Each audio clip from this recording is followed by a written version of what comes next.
Comenzamos entonces oficialmente. Yo me echo la bendición porque siempre deseo pues que nos vaya muy bien.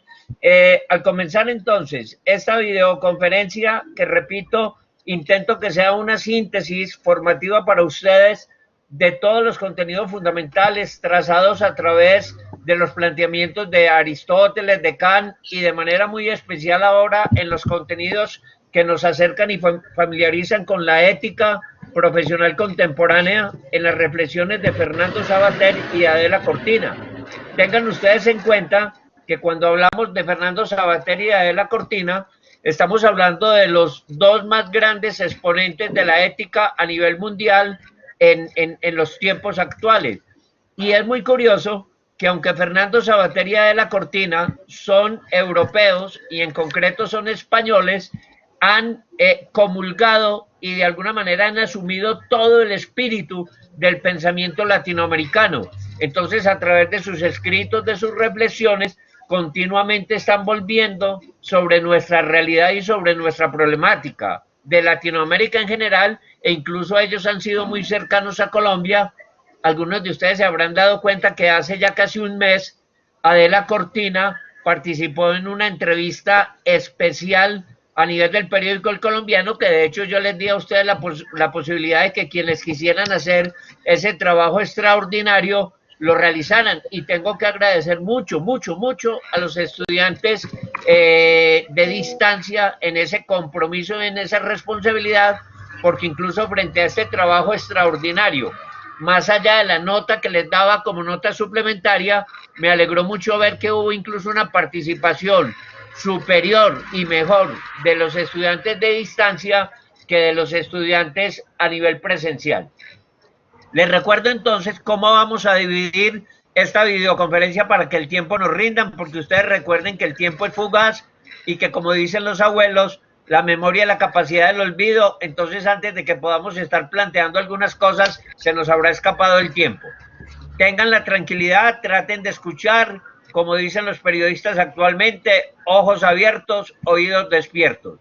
Tratemos de asimilar los contenidos de la mejor manera, en la medida en que por ahí en su cuadernito de anotaciones de forma rápida puedan anotar alguna cosita, pues muy bien, pero ya saben que de todas maneras les va a quedar la grabación muy seguramente a partir de mañana al mediodía, para que puedan hacer la retroalimentación de todas estas reflexiones. Los que logran estar hoy en la sala, pues obviamente para que puedan hacer un refuerzo, y con mayor razón los que por una u otra manera no pudieron hacerse presente, pues tengan el archivo que les sirva como material de formación. Les insisto que el solo desarrollo de los contenidos de la sesión de hoy les permite con toda tranquilidad reforzar su participación en el foro, que estamos hablando de la actividad número 6, y hacer un compendio de reflexión grupal personalizada, como lo quieran manejar, en interacción de ustedes como trabajo colaborativo en lo que tiene que ver con la actividad número 9. Importantísimo que refuercen estas dos actividades, porque más allá de las actividades formativas, fundamentalmente la actividad número 6 y la actividad número 9 es la que nos está dando el consolidado evaluativo correspondiente al segundo corte del 35%.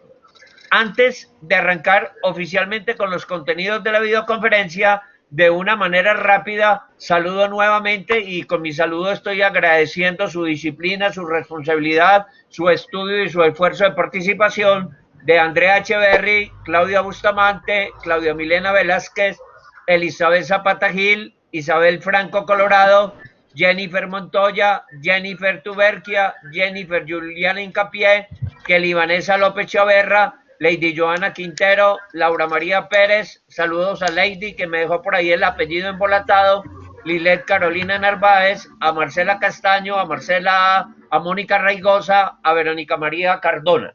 A todos ustedes, muchas gracias por su presencia efectiva, y los invito, los unos a que lo hagan de manera oral, los otros a que vayan escribiendo de manera sucesiva a nivel del chat. Les digo entonces que vamos a manejar la sesión de esta forma. Vamos muy rápidamente y me van a escuchar con mucha concentración. Voy de una manera rápida a leer y a retomar elementos síntesis del pensamiento de Aristóteles y de Kant. y hago una pausa. En esa pausa, a partir de esos elementos, cualquier intervención, cualquier duda, cualquier pregunta, cualquier reflexioncita, cualquier escrito que hagan igualmente en el chat será muy bienvenido y muy bien valorado. Luego entonces continuaremos ya en lo que tiene que ver con los pensamientos de Adela Cortina, que me tomé la molestia de recoger gran parte de las respuestas y de las reflexiones que ella dio a la entrevista del colombiano, pues por lo inmediato de su participación en la cercanía nuestra. Y luego estoy haciendo también de manera simultánea unos planteamientos centrales de Fernando Savater, que ha sido uno de los filósofos que he tenido la oportunidad de manera permanente de estar bebiendo en sus fuentes.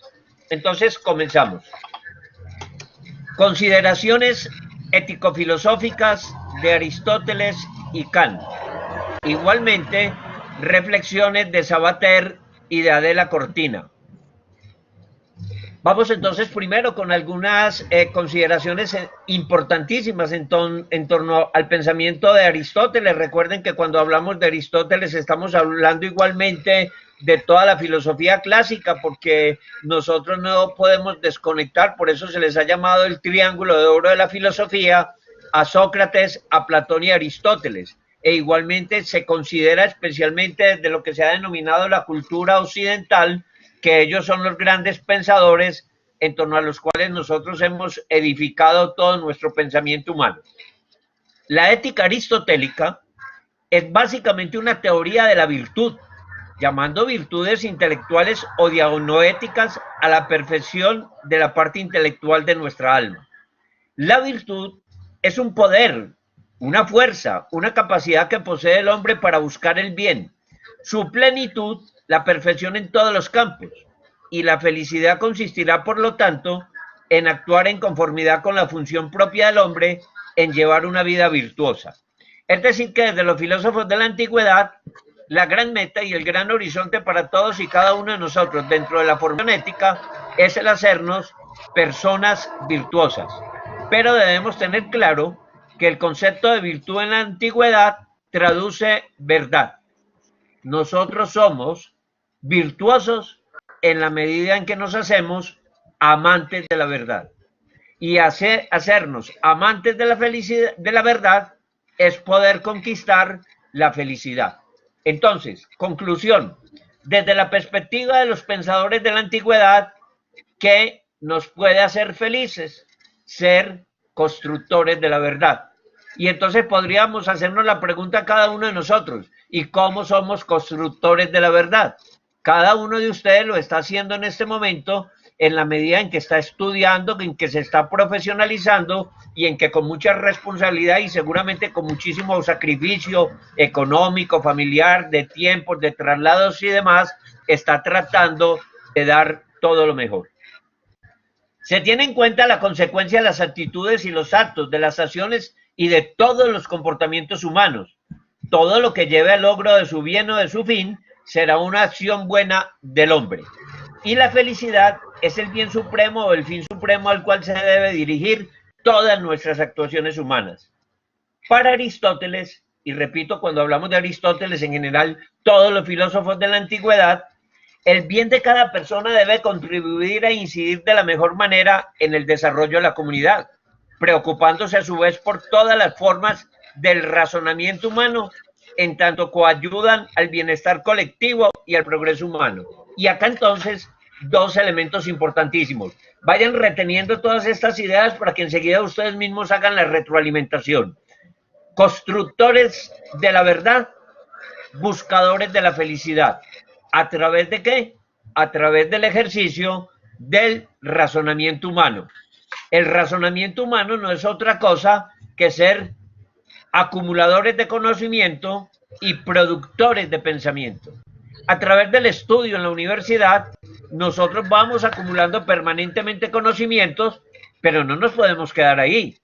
El buen estudiante universitario y mañana el gran profesional no es el que se quedó con los conocimientos que recibió de la universidad o poco o mucho que recibió de sus profesores, sino fundamentalmente fueron capaces de trascender y de construir sus propias ideas.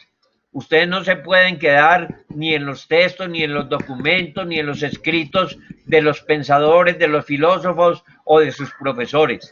Todos ellos son pretextos para construir algo fundamental, que es el pensamiento de cada uno de ustedes. Y detrás del pensamiento de cada uno de ustedes se hace constructor, como lo veremos adelante, con los pensamientos de Adela Cortina y de Fernando Savater, son constructores de su proyecto de vida. Y cuando uno es capaz de construir un proyecto de vida, uno en el fondo lo que está construyendo es un sentido para su existencia. Y todo ese ejercicio del razonamiento humano se traduce en ¿qué? En progreso humano. ¿Cuál es la tarea, el propósito y el compromiso de cada uno de ustedes? Asegurar el progreso humano, el bienestar colectivo, empezando por el bienestar personal, de sus familias, de sus entornos de estudio y de trabajo, y cada uno de ustedes debe hacerse artífice de un mundo mejor. Habrá una diferencia entre hacer lo que no se debe poseyendo el conocimiento sin ejercitarlo y teniéndolo y ejercitándolo. Esto último parece extraño, pero no cuando no se ejercita este conocimiento. Conocer de una manera no parecerá absurdo, pero conocer de otra manera parecerá extraño. Esta lesión es inteligencia apetitiva o apetito intelectual, y un principio semejante es el hombre en sí mismo. Somos buenos o malos según que elijamos el bien o el mal, y no porque opinemos en tal o cual sentido. El apetito cognoscitivo es la fuente inagotable de la sabiduría humana. Importantísimo ese concepto. ¿Qué es la sabiduría humana? La sabiduría humana es cuando nosotros somos capaces de producir pensamiento, de apropiarnos del conocimiento y no nos quedamos en la teoría, sino que todo eso lo llevamos a la vida y a la práctica. En ese sentido, la formación en un minuto es ejemplar porque nos propone como modelo pedagógico la praxeología. ¿Y qué es la praxeología? Es una adecuada integración siempre, cotidiana, entre la teoría y la práctica.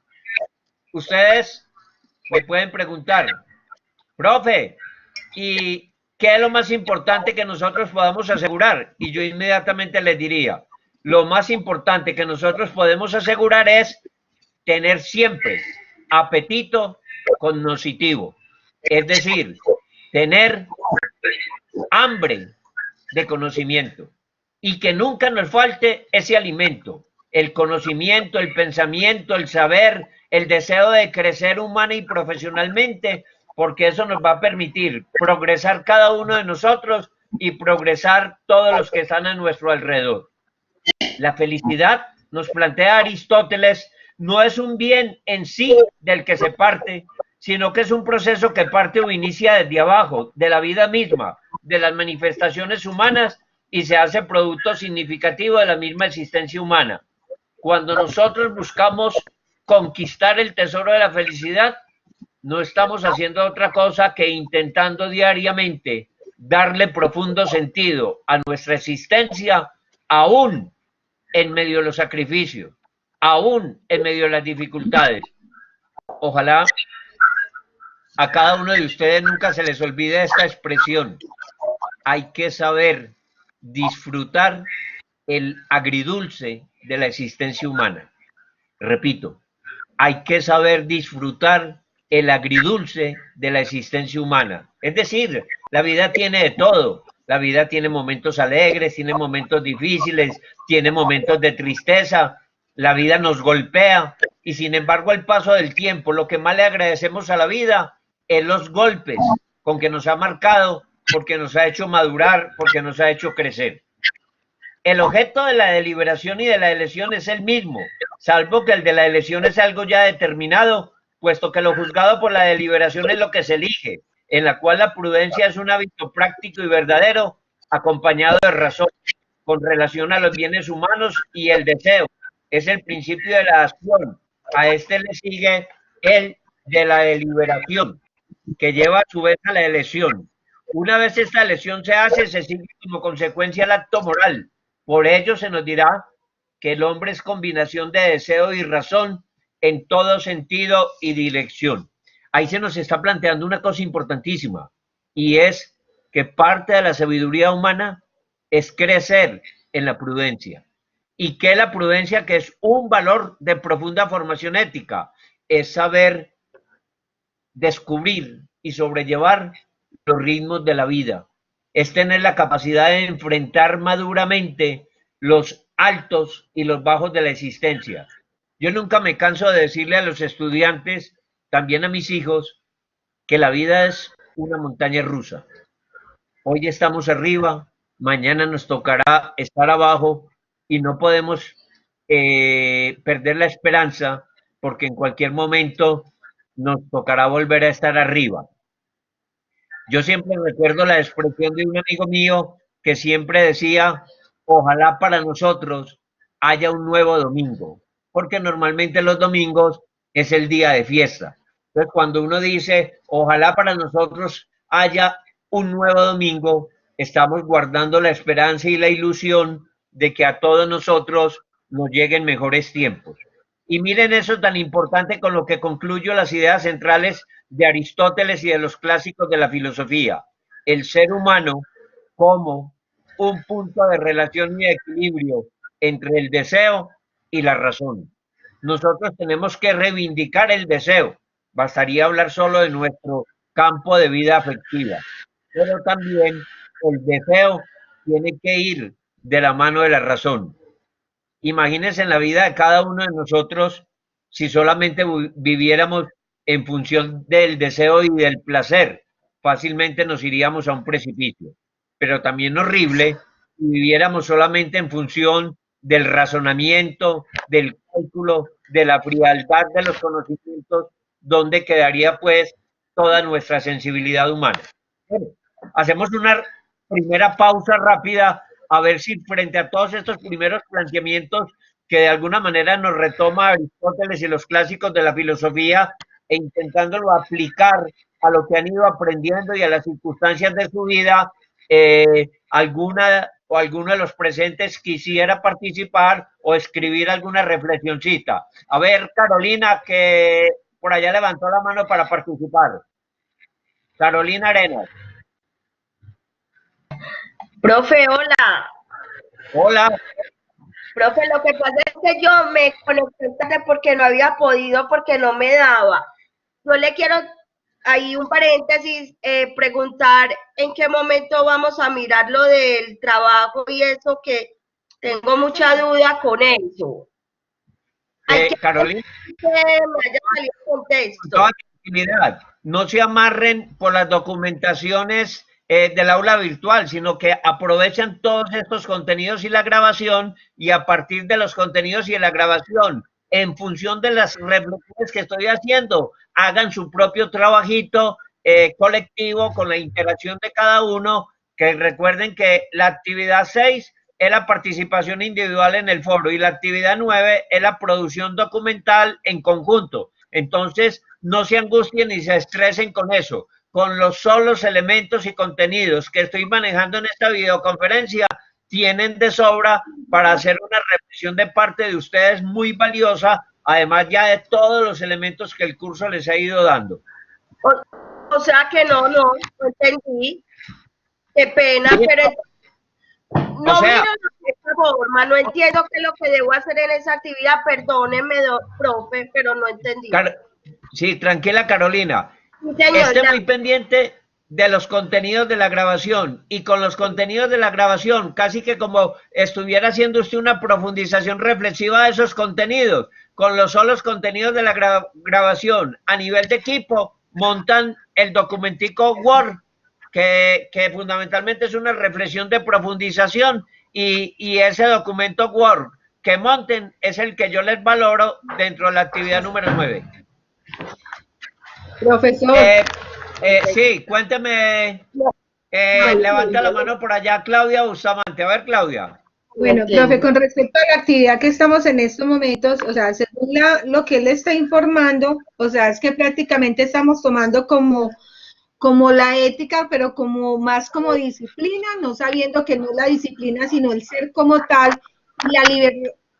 y la libertad que tiene de poder expresar lo que siente y el conocimiento permitirle ser persona como tal y disfrutar en una comunidad que le permita adquirir conocimiento, pero como persona, no como la ética que la creemos que la tomamos como un valor que permite señalar.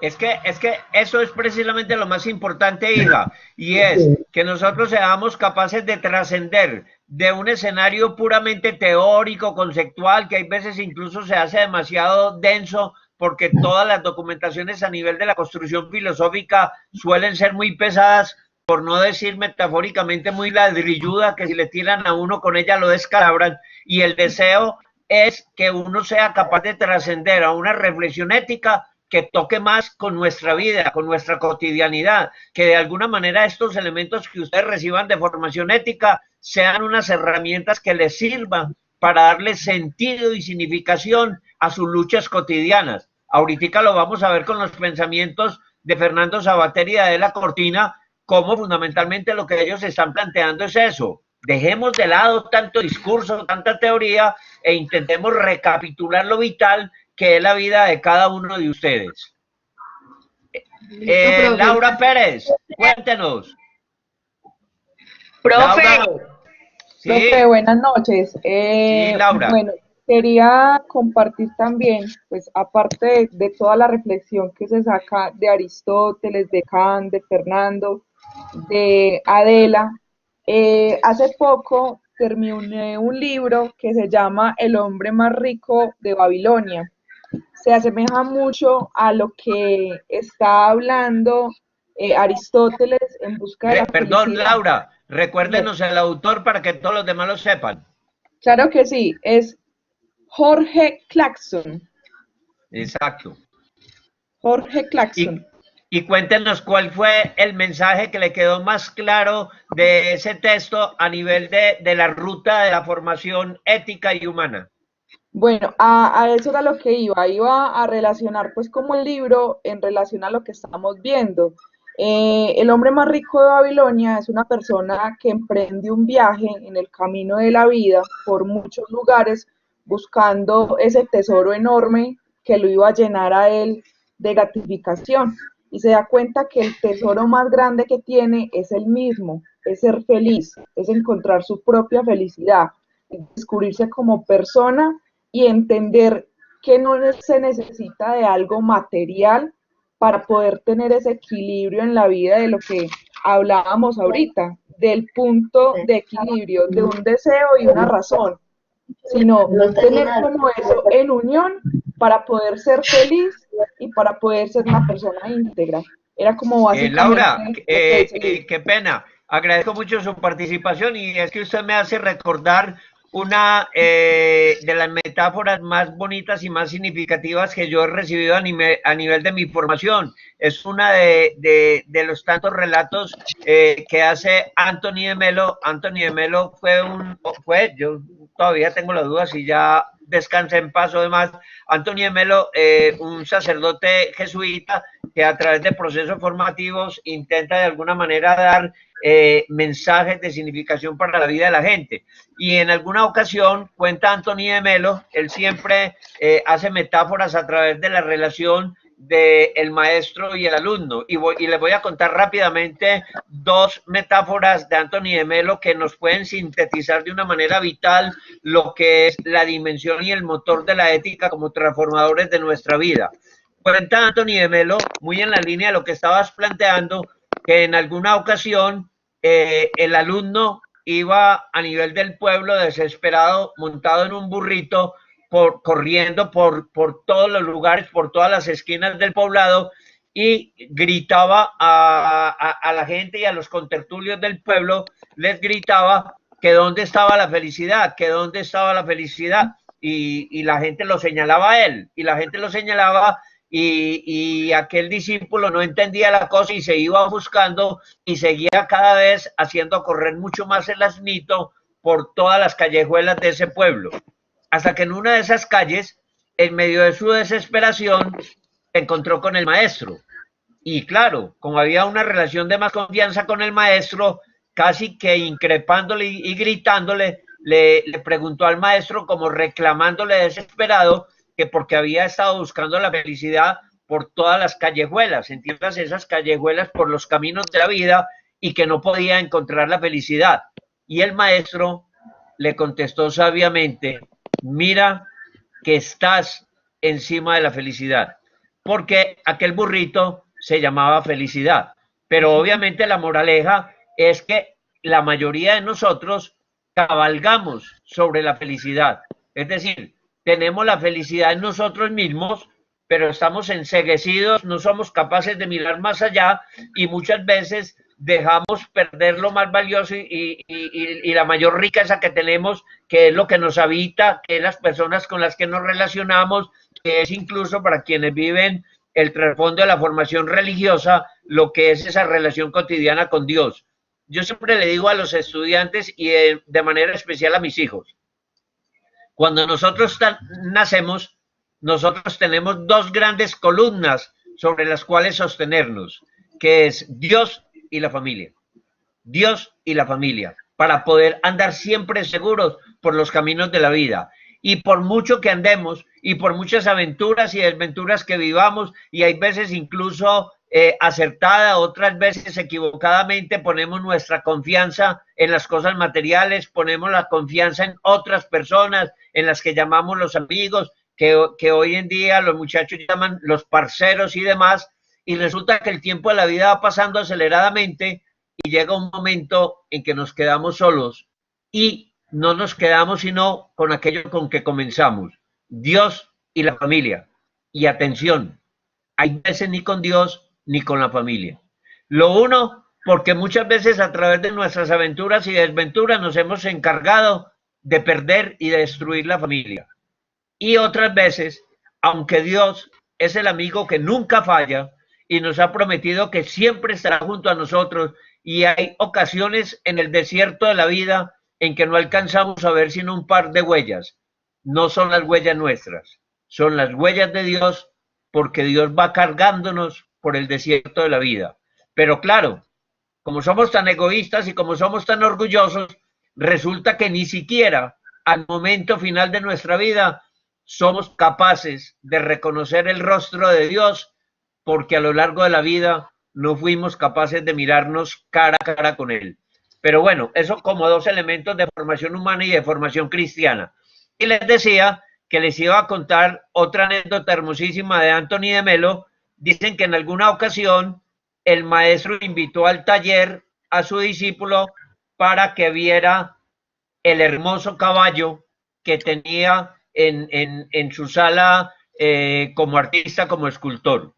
Cuando el maestro y el discípulo entraron a la sala, el alumno, el discípulo, vio dentro de ese gran salón artístico solo una gran roca. Imagínense ustedes, pues, exagerando como que fuera la piedra del Peñol. Y el maestro le había prometido al discípulo que vería en el salón el caballo más hermoso del mundo. Claro, ¿qué iba a hacer el discípulo? Enojarse, y enojarse porque creyó que el maestro se lo estaba gozando. Maestro, pero ¿cómo así? ¿Cómo me invitas hasta acá y me dices que voy a ver el mejor caballo del mundo? Y el maestro le contesta con una expresión que es de Saint-Exupéry en El Principito. No se les olvide nunca esa expresión tan hermosa de Saint-Exupéry en El Principito. Lo esencial es invisible a los ojos.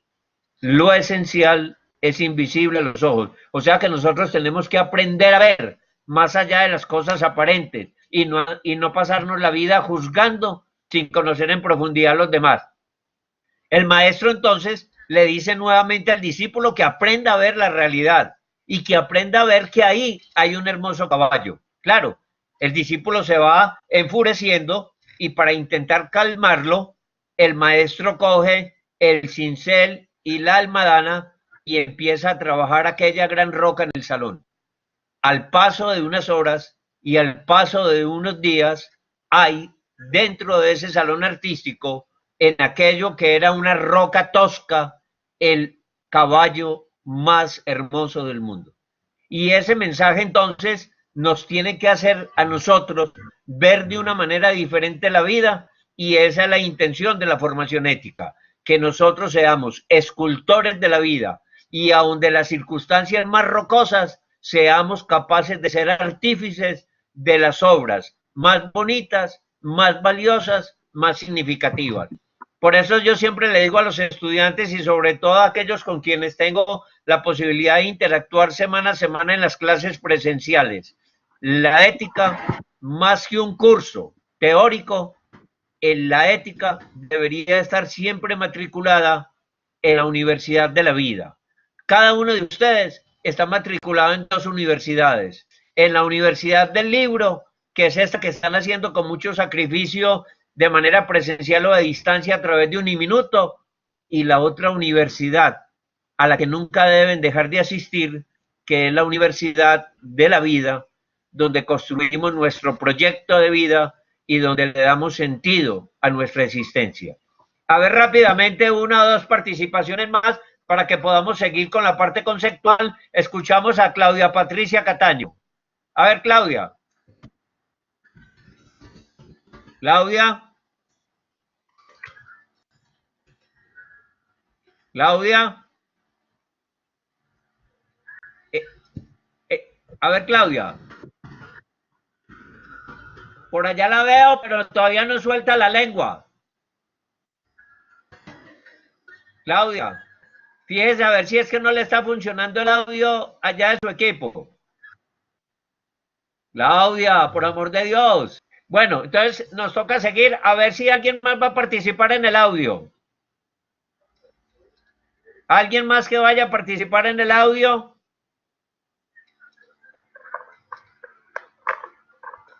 Bueno, y miremos a ver si hay alguien.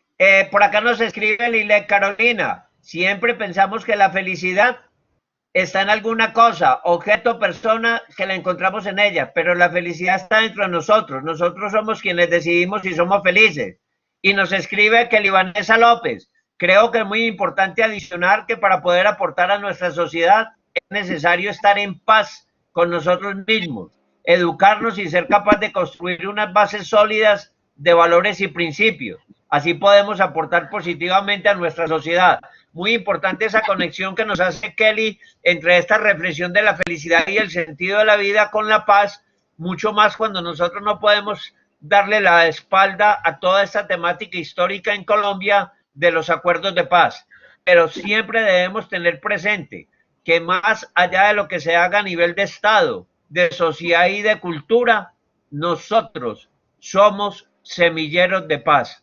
Cada uno de nosotros es constructor y jornalero de la paz, y en la medida en que la vida de cada uno de nosotros florece y da frutos, todo el entorno en el que nos movemos va dándole mucho más sentido a nuestra vida. Pueden ir ustedes seguir escribiendo, haciendo sus reflexiones en el chat, que en la medida de las posibilidades las seguiré leyendo, porque nos escribió Claudia Bustamante también, que la felicidad no es lo material, es el entorno que nos rodea, como la familia y los amigos. Bueno, vamos a sintetizar estos planteamientos que eran como la primera parte del curso, recordando 2 o 3 elementos que nos deben quedar resonando sobre el pensamiento kantiano. Por su parte, Kant quiso darle a la moral un fundamento autónomo. La razón es el fundamento mental del hombre, que además de permitirle adquirir conocimientos, impulsa la voluntad humana a actuar de una u otra forma. Kant llama pura la razón que no está mezclada con nada empírico, y para él el fundamento de la ética no puede ser la felicidad, sino el deber, que es una presentación formal de la razón. Digamos que Kant es un poquitico más estricto, porque como que nos va a decir, no se preocupen ustedes por la felicidad, preocúpense por la verdad y por el conocimiento. Pero claro, después nosotros nos vamos a dar cuenta que en la medida en que andamos los caminos de la verdad, ese andar los caminos de la verdad, en último término, es lo que nos hace felices. Digámoslo con franqueza, si somos sensatos y honestos, ninguno de ustedes va a ser feliz viviendo en la mentira, entre otras porque la mentira es una realidad tan monstruosa. Yo siempre se lo digo a mis hijos, ¿saben cuál es el problema que uno tiene cuando uno construye una mentirita para justificar una acción, un comportamiento, una actitud de uno, que la única manera que esa mentirita parezca verdad es si uno la acompaña de una mentirita más grande. Y después, para que esa mentirita más grande parezca verdad, la tiene que acompañar uno de una mentira más grande. Y entonces, cuando uno menos lo piensa, para que ese conjunto de mentiritas parecieran verdad, uno termina construyendo mentiras monstruosas. ¿Y saben qué es lo más monstruoso de las mentiras? Que uno mismo se las termina creyendo. Y uno casi sin darse cuenta termina viviendo en medio de la mentira. Cuando a qué nos está invitando Kant, a ser constructores de verdad y de conocimiento, a vivir en medio de la verdad, que Kant lo llama, y por eso lo vamos a relacionar con el imperativo categórico. Kant considera que la verdad es actuar en el deber ser, y el deber ser siempre es hacer lo que racionalmente consideramos es lo correcto. Y recuerden, dentro del imperativo categórico, ese planteamiento valiosísimo de Kant: ¿cómo debo comportarme yo con los demás? Como yo mismo espero que los demás se comporten conmigo. Si yo no deseo, porque ninguno de nosotros es masoquista, si yo no deseo que los demás me hagan mal, ¿por qué diablos voy a estar yo en el propósito de hacerle mal a los demás? Entonces miren eso tan hermoso que nos plantea Kant. No hay necesidad de multiplicidad de teorías, de conocimientos, de formulaciones. No, la vida es una cosa tan sencillita. ¿Cuál tiene que ser el termómetro de nuestro comportamiento y de nuestra relación con los demás? Ya nos lo dijeron los filósofos de la antigüedad: vivir virtuosamente. ¿Y qué nos está reconfirmando Kant? Vivir en la verdad, manejarnos ejemplarmente. Y nos agrega Kant: nuestra moralidad no depende en última instancia de las cosas que queremos, sino del principio por el cual las queremos. E igualmente cada cosa en la naturaleza actúa según leyes. El ser humano tiene dos dimensiones dentro de sí: el instinto gobernado por el placer y la razón gobernada por el principio del deber. Miren, como que si estuviera hablando el mismo lenguaje de los filósofos de la antigüedad. Nosotros somos deseo y razón. ¿Y a qué nos invita la madurez humana? Que tenemos que ir ganando con el paso de los años, y por eso se dice que con el paso de los años ganamos sabiduría. Nos tiene que invitar a hacer un equilibrio entre el placer, el deseo y la razón, que es la inteligencia humana.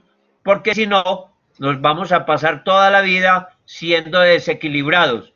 ¿A quiénes son a los únicos que les podemos justificar que sean desequilibrados? A los adolescentes, porque es que todavía están biches, todavía no han madurado.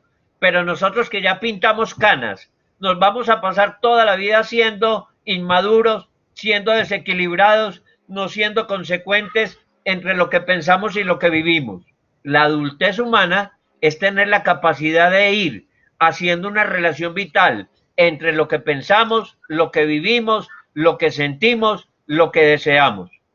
Y nos agrega finalmente Kant: el hombre encuentra la perfección moral en el cumplimiento del deber por el deber mismo, ya que no es lo mismo actuar por deber que con el deber.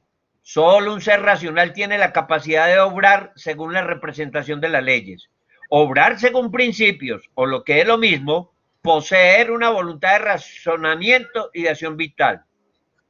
Y ojo, puntos suspensivos: actúa de acuerdo que la máxima de tu voluntad tenga siempre validez al mismo tiempo como principio de una legislación universal. Es decir, que tu verdad sea la verdad del mundero y que la verdad de los otros pase por tu propia verdad, que en resumidas cuentas es lo que les relacionaba del imperativo categórico. ¿Alguien que quiera agregar algo, alguna ideita, algún concepto puntual de lo que más le haya quedado resonando del pensamiento de Kant a través de las documentaciones y de los trabajos anteriores? A ver, Kelly Vanessa López, si por acá levantó la mano para participar. Kelly Vanessa. Claudia, que está levantando la mano. ¿Ya me escucha, profe? Sí, hable, haga su reflexioncita rápida con mucho cariño. Profe, vea, lo que más me conmueve, digámoslo así, es lo que dice Kant, lo que habla Kant sobre la verdad. Y eso es un punto que nosotros como educadores debemos como de fomentar todos los días, ¿cierto? Sí. Porque, o sea, como inculcar en los niños que hagan el bien, o sea, esos son bases y fundamentos que vienen desde la casa, ¿cierto? Entonces nosotros como docentes somos los principalmente llamados como a fundamentar esas bases, a seguir esas bases por el camino recto, ¿cierto? Y me cuestiona mucho eso porque el mundo en el cual nos movemos se mueve mucho, aunque no sea la palabra, que digamos así, trampa, ¿sí o no? Sí, Se sí. mueve mucho la trampa, pero a su vez hay personas que siguen ese mismo camino, ¿ya? Y mire, Entonces, ¿qué hay que hacer desde ahora? tan claro eso, que miren todo lo que nos está significando todas estas problemáticas de la corrupción. Permítanme que voy a leer rápidamente dos o tres reflexioncitas que acá nos agregan.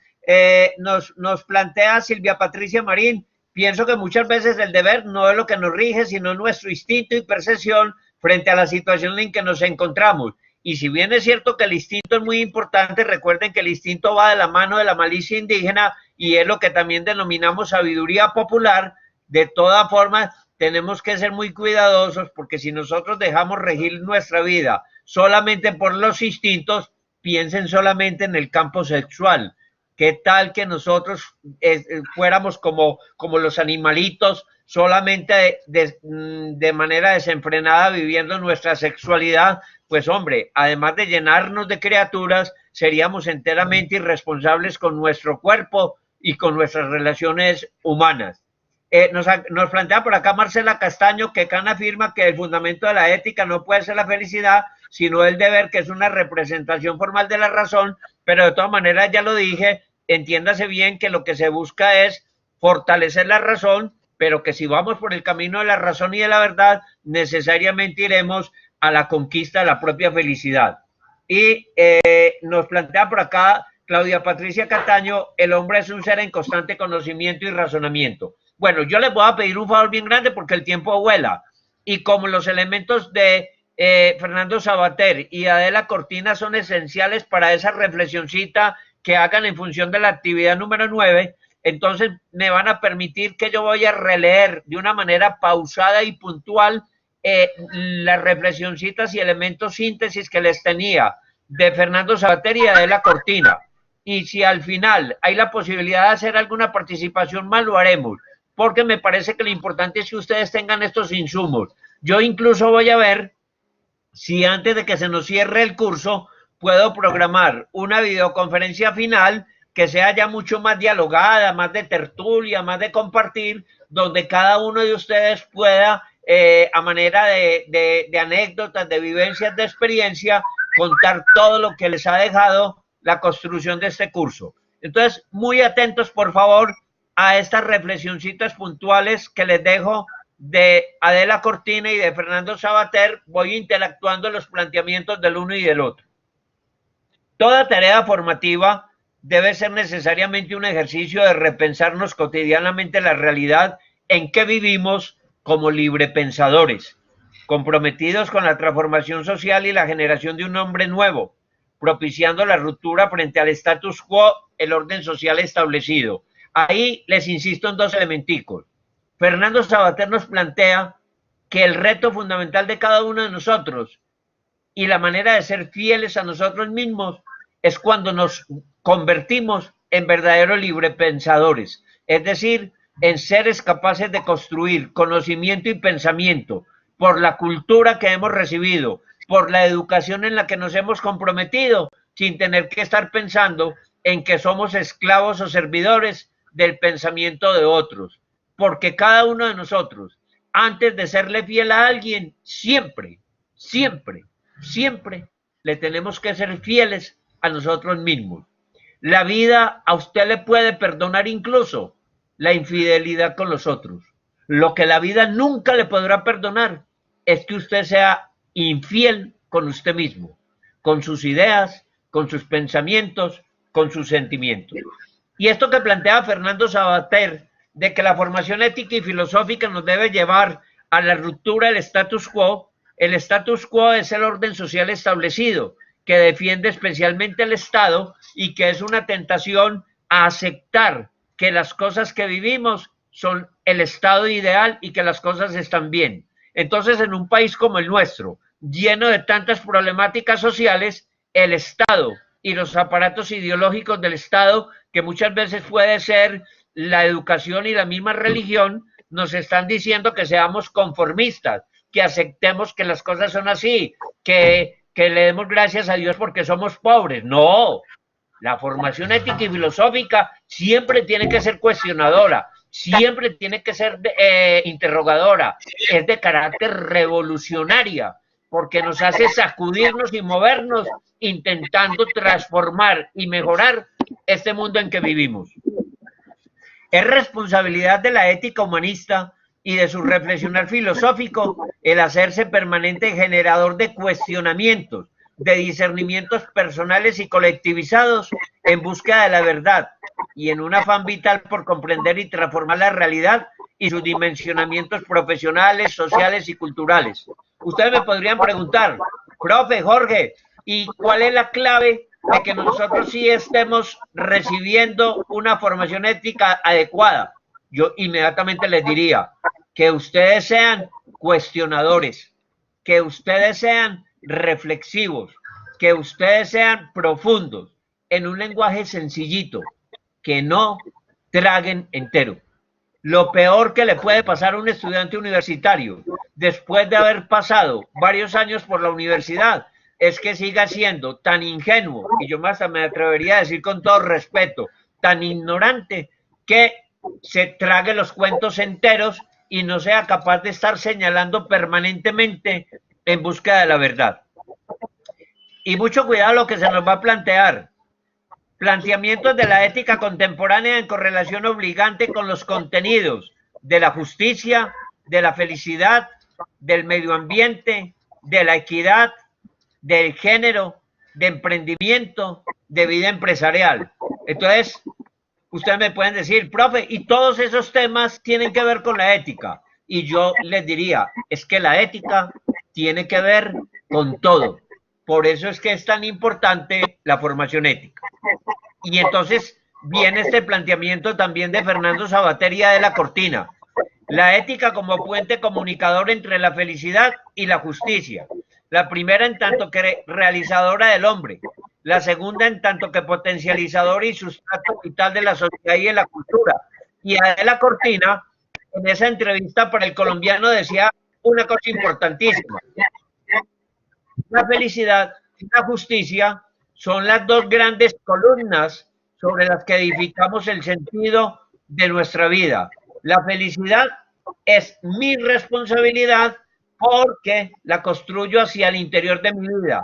Y la justicia es la responsabilidad de todos, porque hacer un mundo justo y equitativo no puede ser la tarea de una sola persona, sino que tiene que ser de todos. Y atención con esto que nos va a plantear Fernando Savater.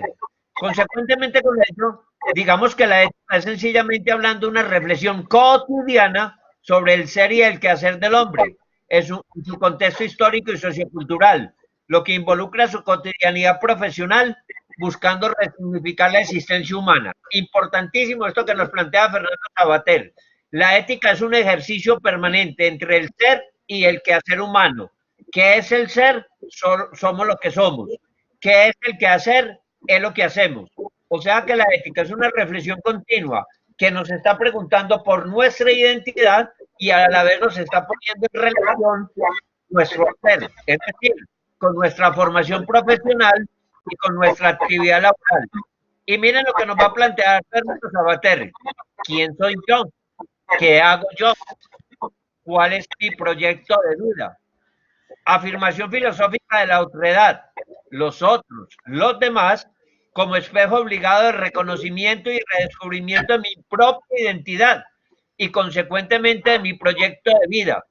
El viaje a nuestro interior solo se hace posible a través de los otros. Entonces, mire aquí dos cosas importantísimas, esenciales. Si se quedan con esto tienen para hacer no 2 o 3 paginitas de reflexión de la actividad 9. Pueden hacer cada uno de ustedes y en equipo un libro completo.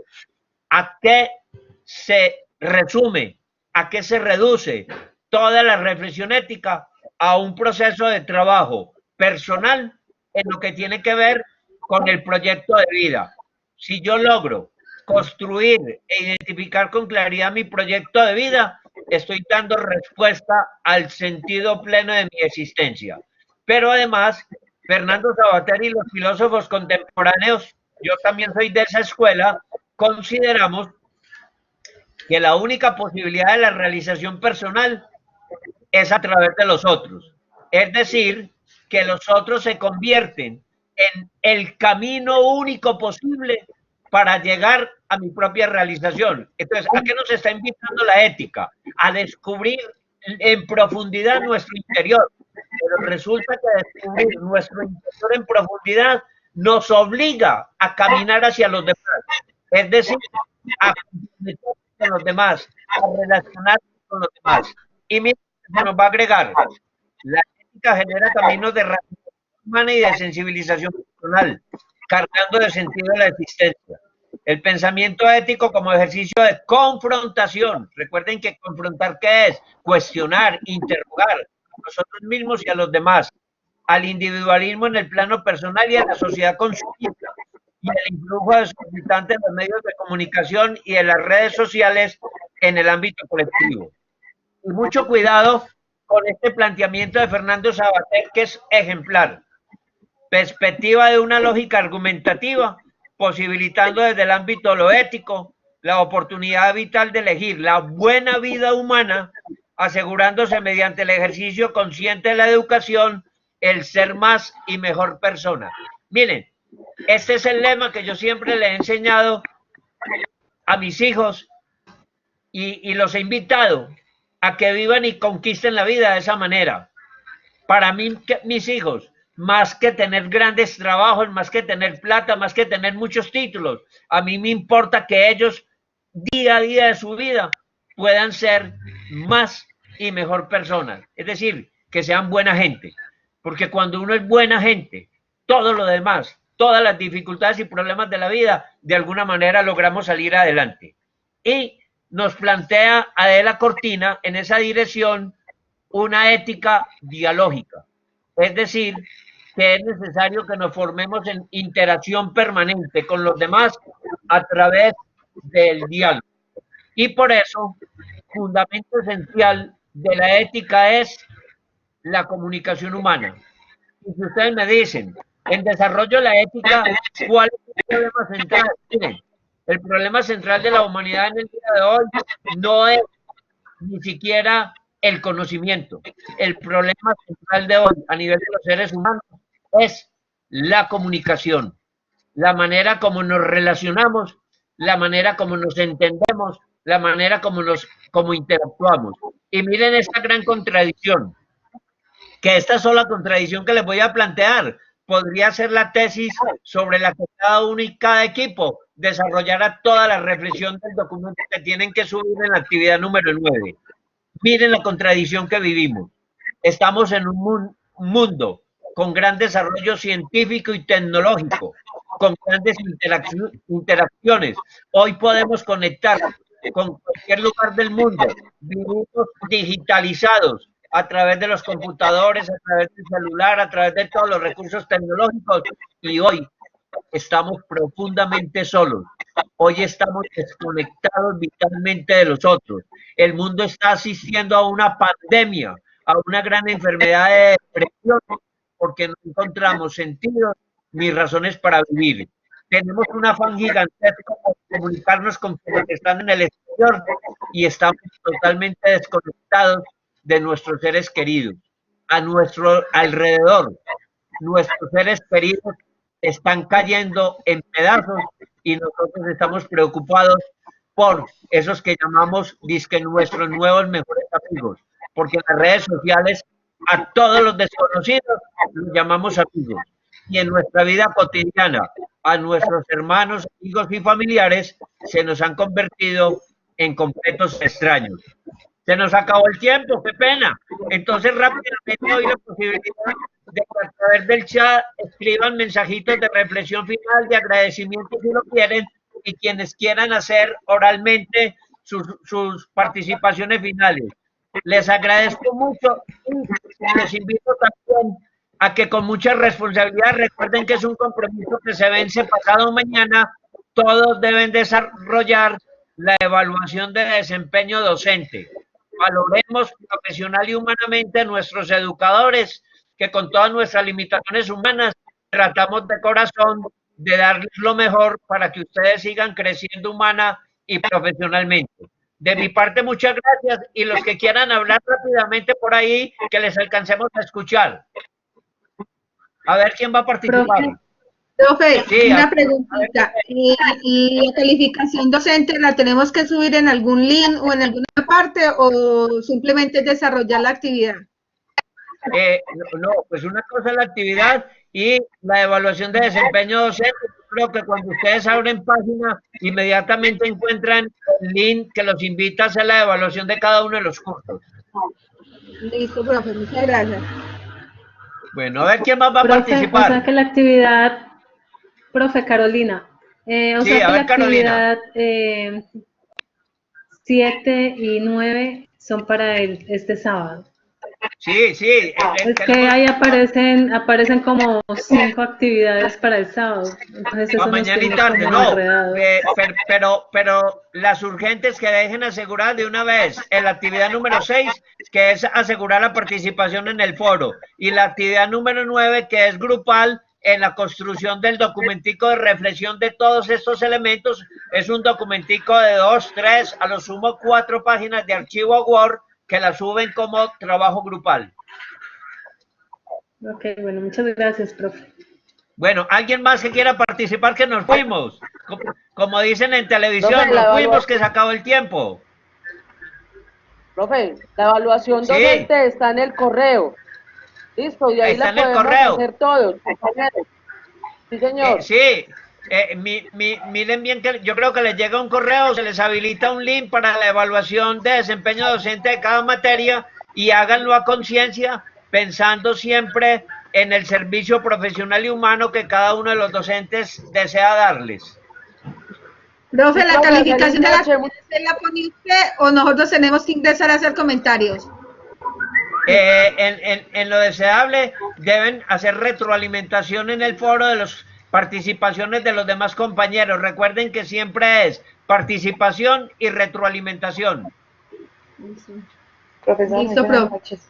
Bueno, y se nos acabó el tiempo. A todos muy buenas noches, Dios los bendiga, y ya saben que mañana seguramente por la mañanita o al mediodía ya tendrán la grabación, el link de la grabación para que retomen los contenidos y para que se los ofrezcan a los demás compañeros. Hasta luego, muchísima suerte, y siempre que nos veamos en la universidad y les pueda colaborar, con el mayor de los gustos. Muchas gracias, profe.